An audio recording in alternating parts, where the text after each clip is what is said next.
Assalamualaikum warahmatullahi wabarakatuh. Saya Dinda Putri Yunika, NPM 19237800001. Di sini saya akan mempresentasikan mengenai seminar nasional yang berjudul Model Pembelajaran TGT Teams Games Turnamen untuk mendorong kreatifan peserta didik pada pembelajaran IPA. Permasalahan yang melatar belakangi pembuatan artikel best practice ini adalah keaktifan peserta didik, di mana keaktifan peserta didik ini merupakan salah satu faktor yang menentukan keberhasilan dalam pembelajaran.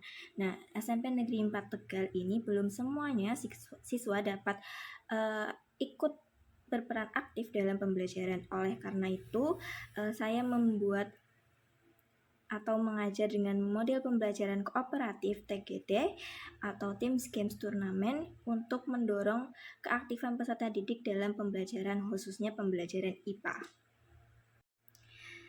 Seperti yang dikatakan sebelumnya, tujuan dari pembuatan best practice ini yaitu mendorong keaktifan peserta didik dengan model pembelajaran TGT atau Teams Games Turnamen pada pembelajaran IPA.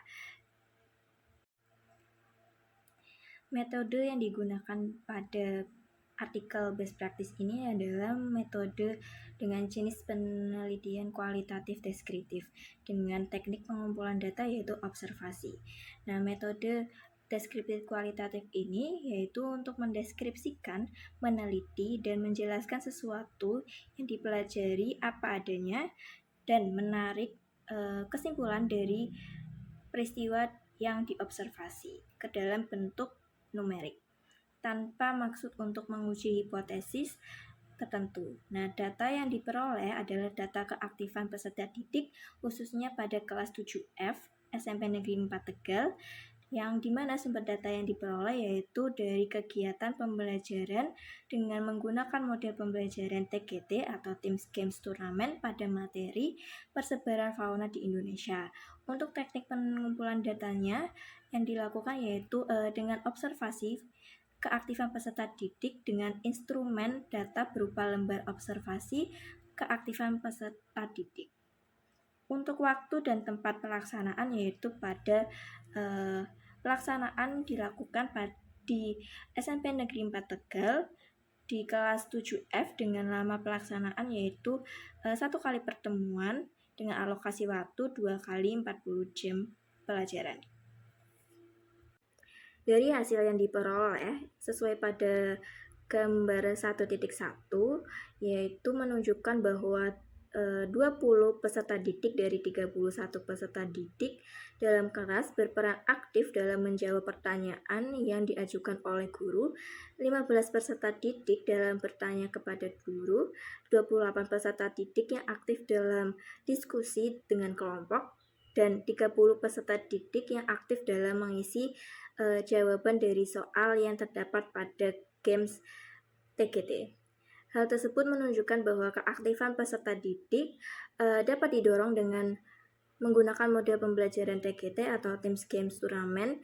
Hal tersebut sesuai dengan penelitian Devaisyah tahun 2023 yang menyatakan bahwa menggunakan model pembelajaran kooperatif tipe TGT dalam pembelajaran di kelas dapat meningkatkan keaktifan belajar siswa. Kesimpulan dari artikel best practice ini yaitu berdasarkan hasil penelitian. Kesimpulan dari artikel best practice ini yaitu berdasarkan hasil observasi yang telah dilaksanakan dapat disimpulkan bahwa model pembelajaran TGT atau Teams Games Turnamen dapat mendorong keaktifan peserta didik pada pembelajaran IPA. Hal ini dapat dibuktikan dengan hasil observasi yang menunjukkan 20 peserta didik yang aktif dalam menjawab pertanyaan dari guru dan 15 peserta didik aktif dalam bertanya kepada guru, 28 peserta didik yang aktif dalam diskusi dengan kelompok, dan 30 peserta didik yang aktif dalam mengisi jawaban di games TGT tersebut. Cukup sekian penjelasan artikel best practice yang saya sampaikan. Kurang lebihnya mohon maaf. Wassalamualaikum warahmatullahi wabarakatuh.